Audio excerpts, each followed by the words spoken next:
Welcome students. आज हम सीखेंगे स्टैटिक सिस्टम और डायनेमिक सिस्टम क्या होता है और इन दोनों के बीच क्या अंतर पाया जाता है। तो सबसे पहले बात करते हैं स्टैटिक सिस्टम की। स्टैटिक यानी रुका हुआ, तो वो सिस्टम जो रुका हुआ होता है उसे कहा जाता है स्टैटिक सिस्टम। स्टैटिक सिस्टम्स में याददाश्त नहीं पाई जाती, मेमोरी नहीं पाई जाती, जिसके कारण से ना तो ये पुरानी वैल्यूज को स्टोर कर सकते हैं, ना आगे आने वाली वैल्यूज को प्रेडिक्ट कर सकते हैं। तो स्टैटिक सिस्टम में जनरली आपका जो आउटपुट होता है, अगर हम स्टैटिक सिस्टम की इक्वेशन देखें तो स्टैटिक सिस्टम के केस में आउटपुट की वैल्यू इनपुट की प्रेजेंट वैल्यू बस पर डिपेंडेंट होती है, क्योंकि इसके पास मेमोरी नहीं होती।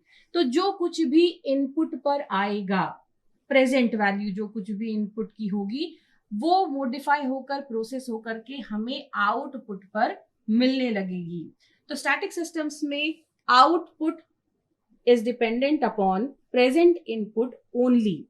जैसे इसको आप n की वैल्यू 1 रख करके देखते हैं तो आप पाएंगे कि output at time 1 is equals to 4 into input at time 1। तो आउटपुट की वैल्यू उसी टाइम पर जो इनपुट आ रहा है उसकी वैल्यू पर निर्भर करती है। इन्हें कहा जाता है स्टैटिक सिस्टम। वहीं पर डायनेमिक सिस्टम के केस में आपके आउटपुट की वैल्यू इनपुट की प्रेजेंट वैल्यू पर भी डिपेंडेंट होती है और इसके साथ ही साथ पास्ट वैल्यूज या फ्यूचर वैल्यूज पर भी डिपेंडेंट हो जाती है, जहां पर के एक कांस्टेंट है। तो डायनेमिक सिस्टम के केस में आउटपुट की वैल्यू प्रेजेंट इनपुट के साथ साथ पास्ट इनपुट या फ्यूचर इनपुट या दोनों पर डिपेंडेंट हो जाती है। डायनेमिक सिस्टम्स में मेमोरी यानी कि याददाश्त पाई जाती है, जिसके कारण से ये पुरानी वैल्यूज को स्टोर करके भी रख सकते हैं और आगे आने वाली वैल्यूज को उसके हिसाब से प्रेडिक्ट भी कर सकते हैं।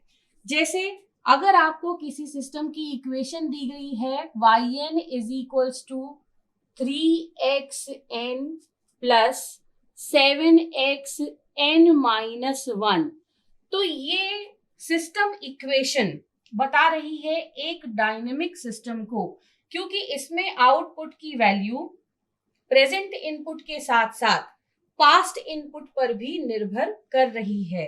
तो ये एक डायनेमिक सिस्टम होगा।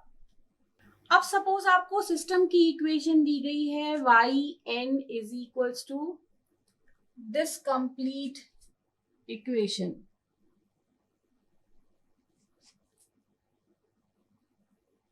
आपसे पूछा गया ये स्टैटिक सिस्टम है या डायनेमिक, तो आप देख सकते हैं कि इसमें आउटपुट की वैल्यू प्रेजेंट इनपुट के साथ ही साथ फ्यूचर इनपुट और पास्ट इनपुट पर भी निर्भर कर रही है। तो ये एक स्टैटिक सिस्टम नहीं हो सकता, ये एक डायनेमिक सिस्टम होगा, क्योंकि इसमें हमें मेमोरी की भी जरूरत पड़ेगी पास्ट वैल्यूज को स्टोर करने के लिए और फ्यूचर वैल्यूज को प्रेडिक्ट करने के लिए। तो ये आपका एक डायनेमिक सिस्टम ही होगा। एक और एग्जांपल लेते हैं। सपोज हमें सिस्टम दिया गया है yn is equals to 3xn square और पूछा जाता है कि क्या ये स्टैटिक सिस्टम है या ये एक डायनेमिक सिस्टम है। तो अब इस केस में आपको कुछ वैल्यूज को रख करके पहले चेक करना पड़ेगा। कुछ ऐसे सिस्टम्स होते हैं जिनके बारे में हम सीधे नहीं बता सकते। तो सपोज हमने इसको चेक करने के लिए n की वैल्यू ली है 2। अब आप देखेंगे कि जब आप n की इस वैल्यू को इस इक्वेशन में रखेंगे तब आपको मिलेगा y एट 2, यानी कि output at 2 is equals to 3 into input at 4। आपका जो आउटपुट है वो इनपुट की फ्यूचर वैल्यू पर निर्भर करने लगा है। तो ऐसे केस में हम इसे स्टैटिक नहीं कहेंगे, ये एक डायनेमिक सिस्टम ही होगा। तो इस तरह से आपको कुछ वैल्यूज के लिए अपने सिस्टम को चेक करना पड़ता है।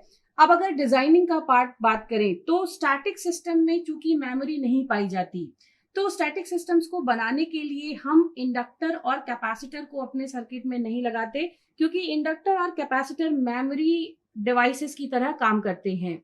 तो स्टैटिक सिस्टम्स में जिसको हम यूज करते हैं दैट इज सिर्फ रेसिस्टर का ही प्रयोग किया जाता है, सिर्फ रेसिस्टेंस को ही हम यूज करते हैं। वहीं पे डायनेमिक सिस्टम्स के लिए हम रेसिस्टेंस, इंडक्टेंस और कैपेसिटेंस तीनों का प्रयोग करते हैं।